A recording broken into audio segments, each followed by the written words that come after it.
au Baza pour ça, on va négocier diplomatiquement les Rwandais et tous ceux qui sont derrière le Rwanda. Bazo Salango pour nous distraire,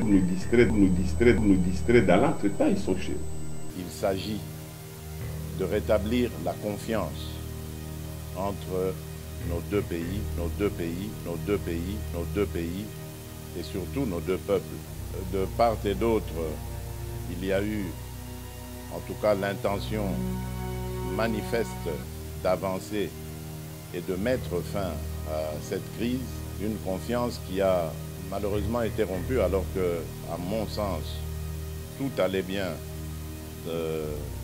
dans la voie de la normalisation entre nos deux pays, à mon sens, tout allait bien dans la voie de la normalisation entre nos deux pays, à mon sens, tout allait bien dans la voie de la normalisation entre nos deux pays. Je m'étais entrepris en tout cas de tirer un trait sur le passé dès mon arrivée à la tête de la République démocratique du Congo. Mais il y a une deuxième force, une deuxième guerre qui est pacifique. Hein, dans un salon UP, c'est la diplomatie. Nous devons faire la guerre, nous devons faire la guerre, nous devons faire la guerre, nous devons faire la guerre. Déjà, ils sont chez nous.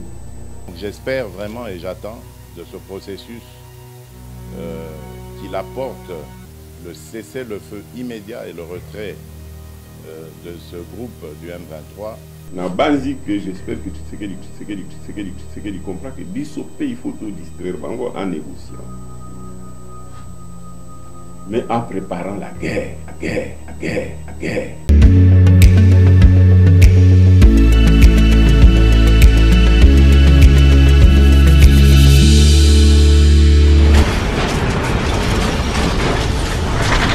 Ma Mission TV, le miroir du monde.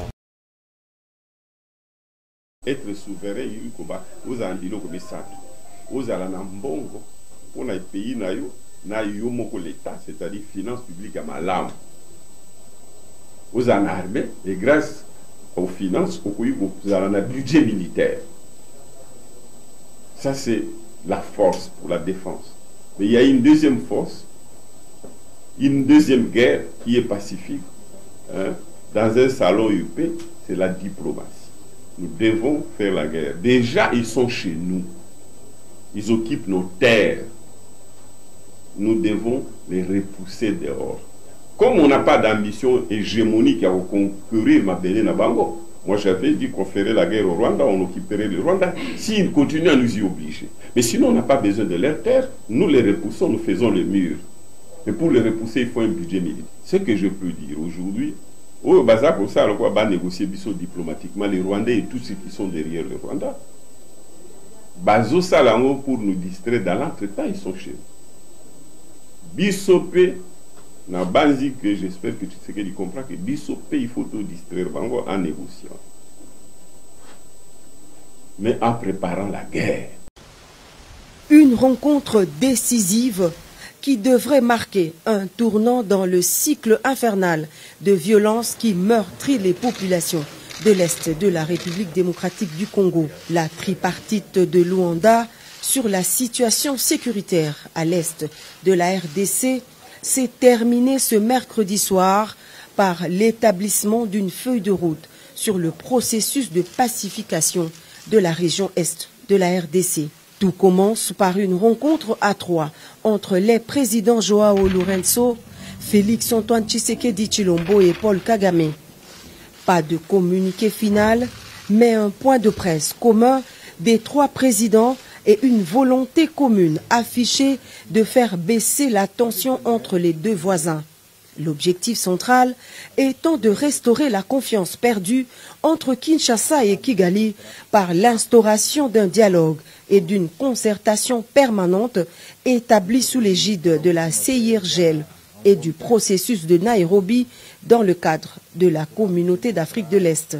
Concrètement, Cela se fera graduellement via l'application de la feuille de route qui permettra au final, si chacun respecte vraiment ses engagements, de réchauffer les relations politiques, diplomatiques et économiques entre le Rwanda et la République démocratique du Congo. Ce que je peux dire à propos du contenu de la réunion de ce jour est que de part et d'autre, il y a eu en tout cas l'intention manifeste d'avancer et de mettre fin à cette crise.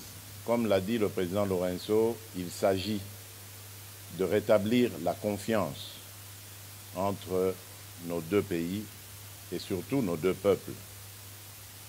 Une confiance qui a malheureusement été rompue alors que, à mon sens, tout allait bien dans la voie de la normalisation entre nos deux pays. Je m'étais entrepris, en tout cas, de tirer un trait sur le passé dès mon arrivée à la tête de la République démocratique du Congo pour envoyer un signal fort, non seulement au Rwanda seul, mais à tous nos voisins, à toute la région, de mon intention d'avoir des relations désormais tournées vers des échanges profitables à nos pays, à nos populations, et de regarder plutôt vers le développement de cette région qui, à mon sens, est l'une des plus riches d'Afrique, plutôt que de verser dans des tensions inutiles comme on a pu l'observer dans le passé. À court terme, la nouvelle donne passe par la relance de la commission mixte RDC-Rwanda. La première rencontre de cette commission mixte, cadre de dialogue permanent entre les deux pays, est prévue incessamment dans la capitale angolaise. Mais dans l'immédiat, la feuille de route prévoit la cessation des hostilités et le retrait sans condition du M23 de ses positions en République démocratique du Congo. Ce qui est en mon pouvoir pour faire avancer la situation, sortir mes compatriotes de cet enfer qui dure déjà depuis une vingtaine d'années. Lequel enfer a été encore aggravé par cette situation regrettable du M23, un groupe armé qui pourtant était déjà en discussion avec nous, à Nairobi, mais dont le comportement est totalement inexplicable, car je ne peux pas comprendre que des gens qui ont une revendication et dont l'interlocuteur est à disposition pour écouter leurs revendications, puissent à nouveau reprendre des armes, comme pour exercer une sorte de chantage ou de pression. Donc j'espère vraiment et j'attends de ce processus qu'il apporte le cessez-le-feu immédiat et le retrait de ce groupe du M23, en attendant évidemment que l'on mette en marche la feuille de route qui amènera un processus de paix, de stabilité et de confiance. Le retour des réfugiés dans leur pays d'origine est également inscrit parmi les objectifs de la feuille de route de Luanda. Elle stipule enfin que toute exploitation des ressources naturelles dans la région doit se faire dans le strict respect de la souveraineté des États, ce qui met en exergue la ferme volonté de lutter contre le trafic illicite des ressources minières de la République démocratique du Congo au profit des pays voisins. Le chef de l'État, Félix Antoine Tshisekedi Tshilombo, garde ainsi le cap de la fermeté pour la défense de la souveraineté nationale et en même temps une ouverture au dialogue diplomatique sincère pour imposer la paix à l'est de la RDC. Le président de la République et sa délégation sont rentrés au pays ce mercredi soir. Démarrer capitalisme, ceux qui bango bazana mabelete, bako participer à la formation économique. Donc, le terrain n'a pas de titre pour que s'associer. Dans 20 ans, 30 ans, 4 ans, si on a des capitalistes, il y a des capitalistes et à l'autre. Si on est en Afrique du Sud, on est dans les pays sud-africains, côté colonisé dans ce sont les anciens chefs de terre qui sont devenus des capitalistes, qui sont des actionnaires dans certaines bazali ba actionnaire dans telle cité et pas ibayi kozwa mabele na bango ba créer cité wana cité en ezana ba propriétaire na bango ou ba pesi en location ba pesi à crédit ba ndako ba tongi. Mais les chefs coutumiers sont partis, sont dans l'actionnariat. Ils ont des titres comme actionnaires, ils ont droit aux dividendes, donc au surplus économique réalisé. C'est ça l'intérêt pour eux.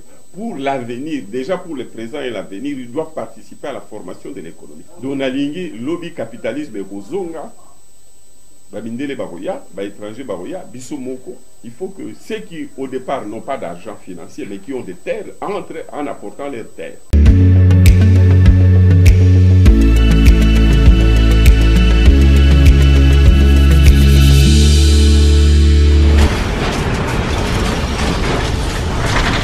Ma Mission TV, le miroir du monde.